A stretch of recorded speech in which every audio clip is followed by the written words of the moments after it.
Hey, Andrew here from Big White Box, and in today's video we're going to go through setting up Alexa on the Land Rover Discovery 5 with Pivi Pro version 3.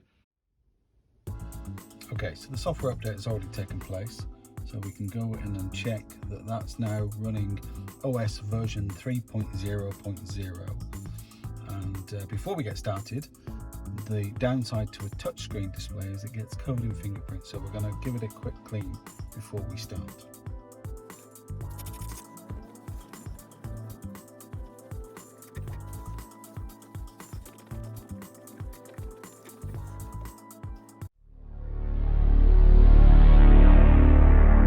So that's much better. I know it's going to get covered in fingerprints again, but at least it looks a bit better at this moment in time. So let's go back to the software update, and what we can see is that introduction of wireless CarPlay for Apple and also Android. To activate this feature, you need to disconnect and repair your phone. Now, I've already tried this feature and I didn't need to reconnect it. I just pressed the Apple CarPlay button and it worked absolutely fine. So what it doesn't mention in this update here is anything about Alexa, and that's what we're going to try and set up right now. So there's information about controlling connected speech can be used to control tune-in and Deezer, message dictation, and some other information about PHEVs. Now this isn't a PHEV, this is a MHEV, so that doesn't apply to us. Right, so let's get started with setting up Alexa. So from the app screen, we go down to the bottom and we can see now we have Alexa. Now when I did the software update last night and checked, that wasn't there. Even after 10 or 15 minutes after the software update had finished. So I don't know why, or whether it needed to do another update, whether there was 2 updates. But anyway, when I checked it again today, Alexa is now there. So we're going to go through the setup and let's see what we can do with Alexa. So you can play music, get directions, place phone calls. Using Alexa requires being signed into a Land Rover in-control account. So I have one of those, but it's not signed in. Okay, so the first step that it's asking me to do is log into my in-control account. So I need to go through this process. First of all, let's get that logged in. So we're logged into in-control. Haven't connected any Amazon accounts or anything yet. So it's showing me here using Alexa, talk, tap, press, things to try. I do have smart home devices, so we're going to try and connect those as well. Reminders and alarm. Okay, but how do we do something? So we got to the next screen, which is about connecting to Alexa. How would you like to connect Alexa? So we should try the QR code. I'm going to grab another phone and we're going to go through that now. So I've scanned the QR code with an iPad. It takes me to Amazon and then asks me whether I want to connect to in-control, which I've confirmed.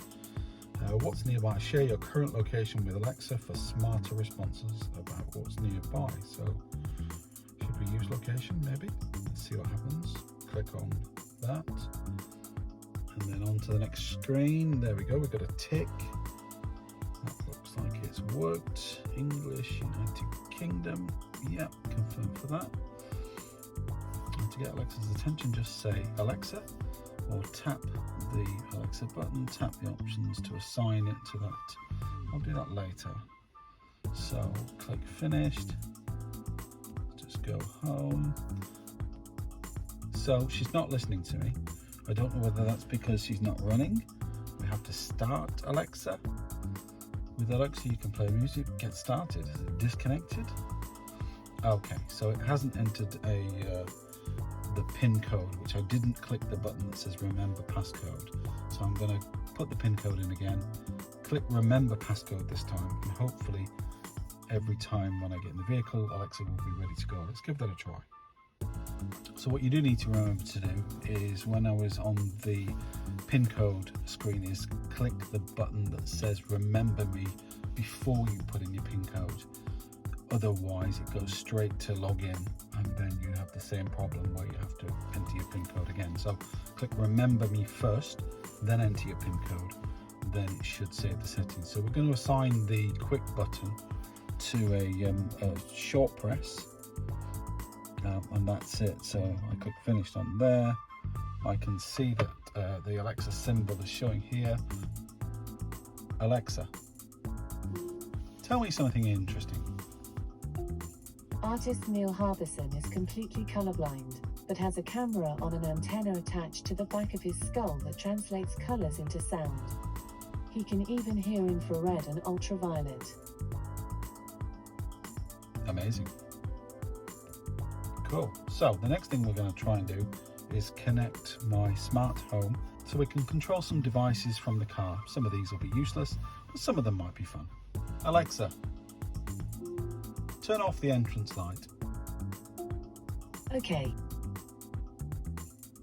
Alexa, play some music. Playing the music you requested.